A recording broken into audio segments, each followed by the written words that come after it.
नमस्ते दोस्तों, मैं डॉक्टर गौरव अग्रवाल, बच्चों के हार्ट का स्पेशलिस्ट जो दिल्ली में चिल्ड्रन हार्ट केयर में काम करता हूं। आज मैं आपको एक पेशेंट के बारे में बताऊंगा जो 50 साल के थे, लेकिन उनमें जो प्रॉब्लम थी वो जन्मजात वाली थी। उनके हार्ट में एक होल था जिसे हम पेटेंट डक्टस आर्टेरियोसस या पीडीए बोलते हैं। ये जन्म से ही होता है, लेकिन इनको कभी 50 साल की उम्र तक पता ही नहीं चला। जैसे कि आप इस चित्र में देख सकते हैं, हार्ट से दो बड़ी नलियाँ निकलती हैं, पहले का आयोटा और दूसरे को पल्मोनरी आर्टरी बोलते हैं। इनके बीच में एक होल होता है जिसको हम पेटेंट डक्टस आर्टेरियोसस या पीडीए बोलते हैं। अब हमने इन पे सस्पिशन कैसे किया कि इनको हार्ट में होल है। इनको सांस लेने में दिक्कत हो रही थी जब ये कुछ एक्सरसाइज वगैरह करते थे, तो हमने इको किया तो हमने पाया कि लेफ़्ट साइड की जो चैम्बर्स हैं वो बड़े हैं साइज़ में एज़ कम्पेयर टू नॉर्मल। और साथ ही साथ हमने पाया है कि इनके हार्ट में पीडीए जैसी प्रॉब्लम है, लेकिन उसका साइज़ क्योंकि ये 50 साल के थे तो वो मेजर नहीं हो रहा था इको पे कि कितना बड़ा है। तो हमने इनको फिर एक सीटी स्कैन कराया। सीटी स्कैन करा के हमने इसका पीडीए का साइज़ मेज़र किया तो वो बहुत बड़ा था, जिसका साइज़ लगभग 8 mm था। फॉर्चुनेट बात यह थी कि 50 साल की उम्र तक 8 mm के पीडीए ने इनको कोई ऐसी सिचुएशन नहीं आने दी जिसमें कि हम ये बोल सकें कि इनका ये पीडीए अब ऑपरेबल या अब इसको ट्रीट नहीं कर सकते। ये इस पेशेंट के साथ एक बहुत अच्छा भगवान ने कुछ किया हुआ था कि वो पेशेंट का पीडीए अभी भी ठीक हो सकता है। अब इसको ठीक करने के दो तरीके थे। सीटी में जैसे हमने कंफर्म कर लिया तो 8 mm का था, चूँकि पेशेंट बहुत बड़ा था तो ठीक करने के लिए दो तरीके थे। या तो हम इन्हें सर्जरी के लिए भेजते और पीछे से जाके हम सर्जरी से लाइगेट कर देते पीडीए को, लेकिन ऐसा करने की इसमें ज़रूरत नहीं पड़ी क्योंकि हम इस पीडीए को एंजियोग्राफी के थ्रू ट्रांसकैथेटर मेथड से डिवाइस के थ्रू बंद कर सकते थे।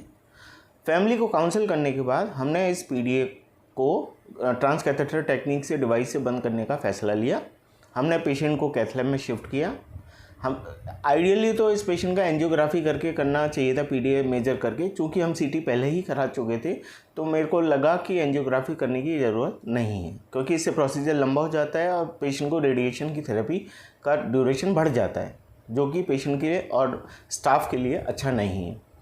फिर हमने पीडीए को फीमोरल वेन के थ्रू, यहाँ पैर से हम जाते हैं तो हमने एक ही नस ली जिसे हम फीमोरल वेन बोलते हैं, और उसके थ्रू हम एंटर कर गए हार्ट में। और उसके बाद इस होल को क्रॉस करके हमने एक एंजियोग्राफी करी, वेन के थ्रू ही करी, आर्टरी हमने नहीं ली। उसके बाद हमने इसको एंजियोग्राफी से डिफ़ाइन करने की कोशिश करी, चूँकि ये पॉसिबल नहीं हो पा रहा था, लेकिन हमें ये आइडिया लग गया था कि ये होल का साइज़ सीटी से हमें पता था, और हमने इस होल का लोकेशन आइडिया लेके फिर एक डिवाइस के थ्रू इस होल को बंद कर दिया।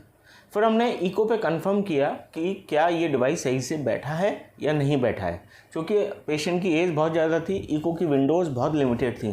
फिर हमने एक और नस ली जिसे हम फीमोरल आर्टरी बोलते हैं, उसके थ्रू हमने एक कैथेटर पास किया और हमने इस डिवाइस को बैठाने के बाद एक एंजियोग्राफी करी फाइनली, जो कि हम इको पे कंफर्म नहीं हो पा रहे थे क्योंकि चूँकि हमें डिवाइस को रिलीज़ भी करना था।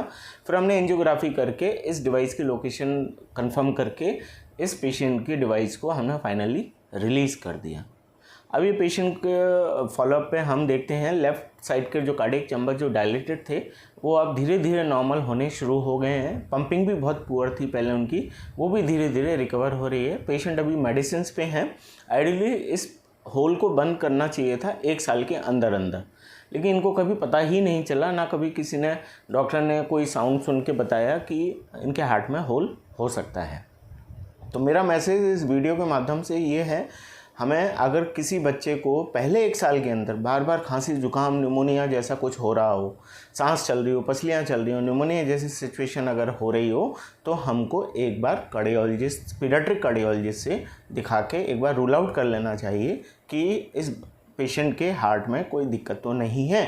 अगर कोई दिक्कत नहीं है तो एटलीस्ट आप इंश्योर हो सकते हैं कि पेशेंट का हार्ट ठीक है।